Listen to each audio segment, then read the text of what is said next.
Chapitre 6. La séparation des deux vases. Mon témoignage.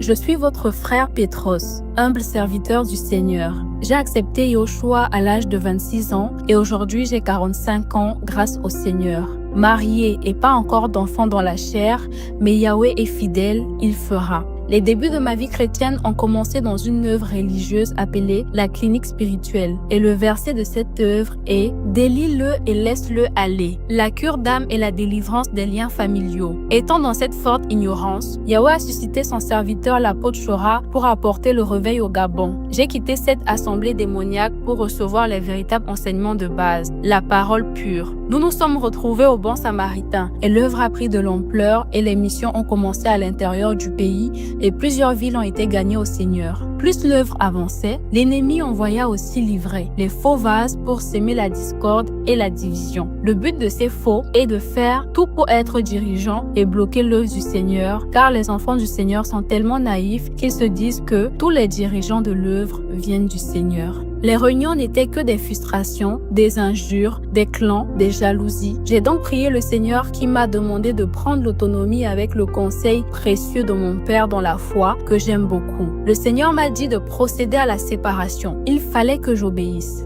J'ai été critiqué, trahi, vilipendé, accusé faussement par les gens que j'aime, mais Yahweh m'a gardé. Le Seigneur m'a dit de ne jamais aller chercher les frères et sœurs qui vont travailler avec moi dans l'œuvre Le Cœur du Père, mais que lui-même va attirer les jeunes. Nous nous sommes alors mis au travail. Je me suis radicalement séparée d'avec des faux et j'ai gardé la relation avec les vrais qui aiment le Seigneur d'un cœur pur. Et l'œuvre avance grâce au Seigneur. Nous voulons aller plus loin avec le Seigneur dans la simplicité et l'humilité.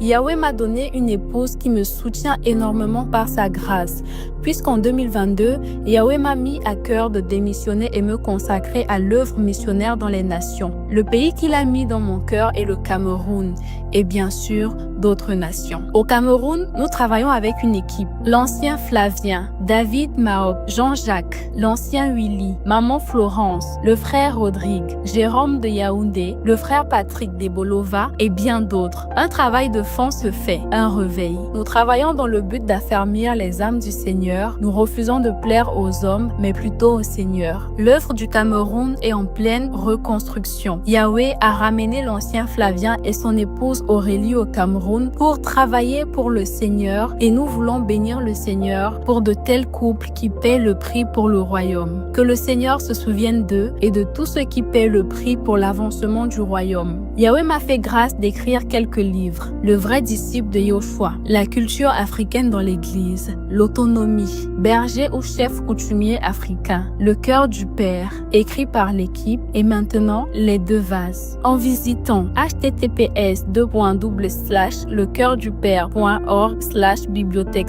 vous pourrez bénéficier gratuitement de tous ces ouvrages. Grâce au Seigneur, des centaines de familles sont nourries par l'association Le Cœur du Père et des multiples missions sont effectuées. Je bénis Yahweh pour la vie de mon père dans la foi, l'apôtre Shora, qui m'encourage beaucoup par son sérieux et sa vie de consécration. Un homme fidèle au Seigneur et un bon père de famille. À travers ce témoignage, je voudrais encourager tous les enfants du Seigneur à prendre position pour la vérité et procéder à la séparation d'avec les vieilles outres et suivre le Seigneur, quelle que soit la solitude et le rejet. À respecter les aînés dans la foi, à honorer les vieillards qui craignent le Seigneur, car Yahweh prend plaisir au respect des principes. Que Yahweh nous garde et cherchons rien que la faveur du Seigneur. Shalom à tous.